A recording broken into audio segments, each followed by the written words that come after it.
So hello guys, and welcome back to another NSOO video. Now in today's video we'll be going over anything CS last minute preparations. So in this video I'm not going to say anything crazy that's going to turn you into booger overnight, but I will give you tips that you can instantly implement into your game and hopefully do better in CS with. So hope you guys enjoy, and let's get right into it. So just to confirm that we are on the same page, let's go over the format for FNCS. The format for FNCS is actually identical to the one for the Duo Cash Cup, and it is very placement heavy. It is 25 kills for a victory royale.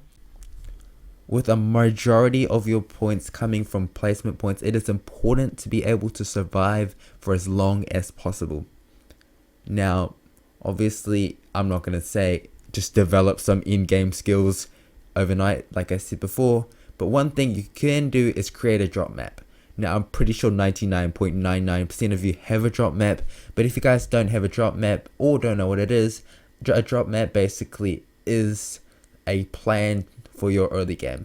So where you're going to land, how you're going to loot up, what fights to take, and how to take those fights. Now, if that doesn't make sense to you guys, go check out Sweaty6's channel. I'm showing it off right now. His channel has a bunch of drop maps that you can either copy or you can use to create your own drop maps. He goes over rotates, he goes over how to get early storm surge, how to get kills. He does all of that. So go check out his channel right now and you'll have an idea on drop maps. But for you guys that know about drop maps, I'm probably going to sound really tedious right now. So let's move on to the next thing, which is the fact that armored walls have been removed from supply drops. Just supply drops, they're still in the game. But this means that every time you open a supply drop, you will get a launch pad, guaranteed. This is massive. It's massively buffed supply drops so that they're actually worth going now. Because before, if you were going for a supply drop and if it gave you armored wall, mid kit, and something trash, you're obviously not getting your money's worth. But now you are getting your money's worth because you're getting that juicy launch pad, which is so good. And not to mention the fact that Corny Complex, which only has 2 supply drops now after the nerf, will get guaranteed 2 launch pads though, which is absolutely massive. I mean, this is a thing that not everyone that's going to be playing FNCS will know, so it is really important to know these things and get those tiny advantages over your opponents.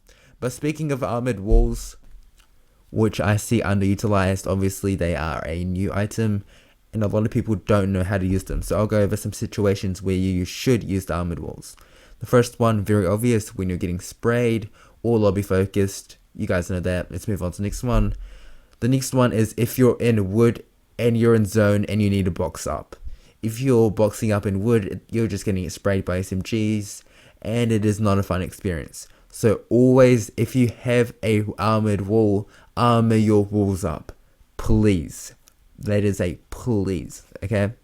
The next situation is when you have height. When you have height and you're only connected by one thing, make sure to have those armored walls so that your opponent can't spray you and you can keep height. I don't see a lot of people doing this. It is really overpowered to have armored walls on height, since your opponent can't break you down and you can go for better peeks on them and kill them with high ground advantage. So my final tip for you guys before FNCS is to tank zone when you have Spider-Man. Now you don't have to do this every single time, but if you tank zone, more often than not you will be able to get front side easier and have less focus from height. Look at this clip from Edgy, who's one of the smartest players in the world in my opinion, and look how they rotate flawlessly. They tank zone with Spider-Man and they are able to get to front side very smoothly. Thank you guys for watching the video, like and subscribe, and I hope you guys do the best for FNCS and qualify to finals. See ya!